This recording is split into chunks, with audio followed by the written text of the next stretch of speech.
Welcome to Stories from the Shadows. Haunted tales from the golden age of ghost stories and supernatural horror fiction. I'm Mardell reading Sweeney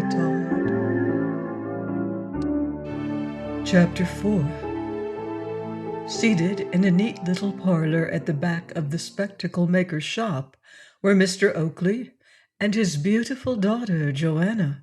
They had evidently been conversing on a very painful subject. "Dear father," said the girl, "your kind words were well meant, and if I have any consolation, it is the knowledge that in revealing to you the state of my feelings, you do not blame me. A vessel has arrived from India, and tortured by my hopes and fears, this day has been one of the most wretched that I have ever passed.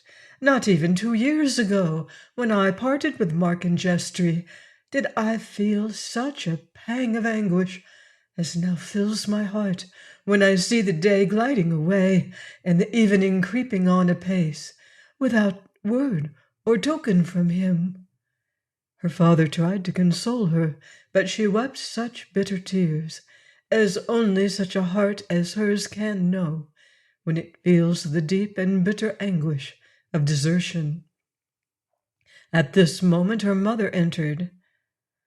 "Really, Joanna," said Mrs. Oakley in the true conventicle twang, "you look so pale and ill that I must positively speak to Mr. Lupin about you." "Mr. Lupin, my dear," said the spectacle maker, "may be all very well in his way as a parson, but I don't see what he can have to do with Joanna looking pale." "A pious man, Mr. Oakley, has to do with everything and everybody." "Then he must be the most intolerable bore in existence, and I don't wonder at his being kicked out of some people's houses, as I have heard Mr. Lupin has been." "And if he has, Mr. Oakley, I can tell you he glories in it. Mr. Lupin likes to suffer for the faith, and if he were made to be a martyr of tomorrow, I am quite certain it would give him a deal of pleasure." "My dear, I am quite sure it would not give him half the pleasure it would me." "I understand your insinuation, Mr. Oakley. You would like to have him murdered on account of his holiness. But though you can say these kind of things at your own breakfast table, you won't say as much to him when he comes to tea this afternoon." "To tea, Mrs. Oakley? Haven't I told you time after time I will not have that man in my house?" "And haven't I told you, Mr. Oakley, twice, that number of times, that he shall come to tea? And I have asked him now, and it can't be altered." "But, Mrs. Oakley—" We here leave the happy couple to settle their differences, while Joanna retired upstairs to her own room, which commanded a view of the street. It was an old-fashioned house with a balcony in front, and as she looked listlessly out into Fore Street, which was far then from being the thoroughfare it is now, she saw standing in a doorway, on the opposite side of the way, a stranger, who was looking intently at the house, and who, when he caught her eye, walked instantly across to it, and cast something into the balcony of the first floor. Then he touched his cap and walked rapidly from the street. The thought immediately occurred to Joanna that this might possibly be some messenger from him concerning whose existence and welfare she was so deeply anxious. It was not to be wondered at, therefore, that with the name of Mark and Jestry upon her lips, she should rush down to the balcony in intense anxiety to hear and see it were such really the case. When she reached the balcony, she found lying in it a scrap of paper in which a stone was wrapped up in order to give it weight, so that it might be cast with a certainty into the balcony. With trembling eagerness, she opened the paper and read upon it the following words: "For news of Mark and Jestry, come to the Temple Gardens 1 hour before sunset, and do not fear addressing a man who will be holding a white rose in his hand." "He lives! He lives!" she cried. "He lives! and joy again becomes the inhabitant of my bosom.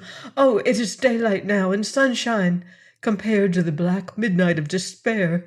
Mark in Jestry lives, and I shall be happy yet. And so she tried to while away the anxious hours, sometimes succeeding in forgetting how long it was still to sunset, and at others feeling as if each minute was perversely swelling itself out to 10 times its usual proportion of time in order to become wearisome to her. She had said that she would be in the Temple Gardens 2 hours before sunset instead of 1, and she kept her word. Looking happier than she had done for weeks, she tripped down the stairs of her father's house and left by the private staircase without attracting any attention. As she walked upon that side of the way of Fleet Street, where Sweeney Todd's house and shop were situated, a feeling of curiosity prompted her to stop for a moment and look at the melancholy-looking dog that stood watching a hat at his door. The appearance of grief upon the creature's face could not be mistaken, and as she gazed, she saw the shop door gently opened and a piece of meat thrown out. "These are kind people," she said, "be they whom they may." But when she saw the dog turn away with loathing, and herself observe that there was a white powder upon it, the idea that it was poisoned and only intended for the poor creature's destruction came instantly across her mind. And when she saw the horrible-looking face of Sweeney Todd glaring at her from the partially open door, she could not doubt any further the fact, for that face was quite enough to give a warrant for any amount of villainy whatever. She passed on with a shudder, little suspecting, however, that that dog had anything to do with her fate, or the circumstances which made up the sum of her destiny. It wanted a full hour to the appointed time of meeting when she reached the Temple Gardens, and partly blaming herself that she was so soon, while at the same time she would not for worlds have been away, she sat down on one of the garden seats to think over the past. Please join me next time for the further adventures of Sweeney Todd, here on Stories from the Shadows. In the meantime, I wouldn't blame you if you leave the lights on.